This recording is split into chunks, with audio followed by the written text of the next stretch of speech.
Alrighty, in this video, we're going to go over the directional moving average, otherwise known as the DMI. So the directional movement index is basically a indicator developed to determine the price, where price is going and the direction that price is going. You know, I like using this a lot with stocks to signify maybe a buy entry when the stock is starting to trend, or sell entry when the stock is trying to trend down. But a DMI is basically a shift identifying indicator. So if we go here, and we're going to go ahead and add the DMI to the chart so you can see it. Directional movement index. And to really understand the directional movement index, you have to really break down each line. You see that there's 3 lines here. And what the first line is, we're going to focus on the orange line. The orange line is going to be the negative DMI, or the selling DMI. I like to say that's for the bears. The positive DI is going to be for bullish momentum, or bullish strength for the bulls. And then this is the ADX, which is the average directional index, signifying which way the market is moving, and whether it's at a high point or low point.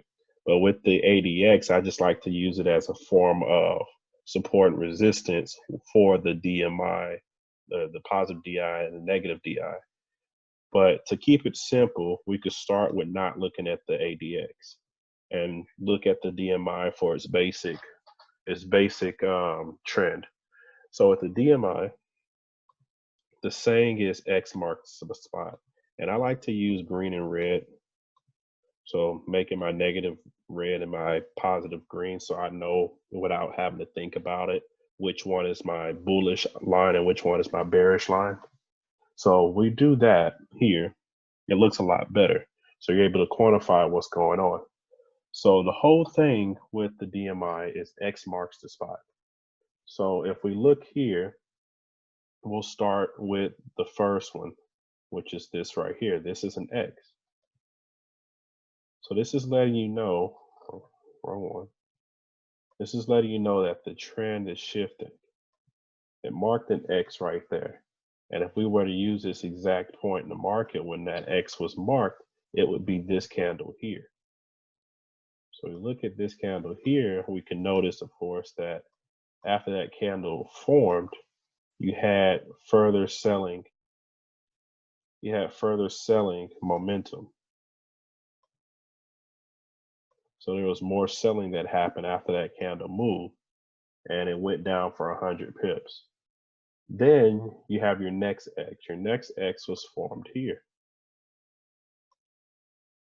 where the green line went above the red line. So if we put that in the market, you would notice that it is this candle here that it crossed on. And if you would have entered there, you would have had a trade that probably looked like this, or you would have maybe went up here or stopped right there. But either way, that would have been a profitable trade. So the DMI is a really useful indicator to show a true shift in the market. And if you're using other methods of trading, using other confluences or other evidence, it can be a really good tool for finding that candle that's going to confirm the move. So for these 2 examples, this candle confirmed the move. Let's go and look at the next X. So right here, and this is exactly why I use more than one indicator or more than one piece of evidence before placing a trade, because look, this was the next X. And this X, that would have been this candle here. And there it went down, maybe this was from that candle to that candle was about 20 pips, which isn't bad. You can definitely win a trade off of 20 pips and have a good profit. But on the way I take trades personally, after 20 pips, I don't necessarily take profit at 20 pips, but I move my stop loss to break even. So if I was trading the DMI, that would be a break even trade. It wouldn't necessarily be a loss, but it'd be a break even trade. But you see that it starts to give you another opportunity here with this X. And this one right here was marked by this candle here.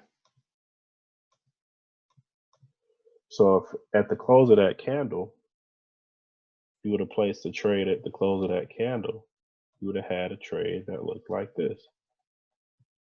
And you could have targeted the next high, or you could have targeted the next zone up or the next zone after that, whichever you wanted to do. But whichever you wanted to do, you had a reward that was bigger than your risk, and you were able to hit that reward.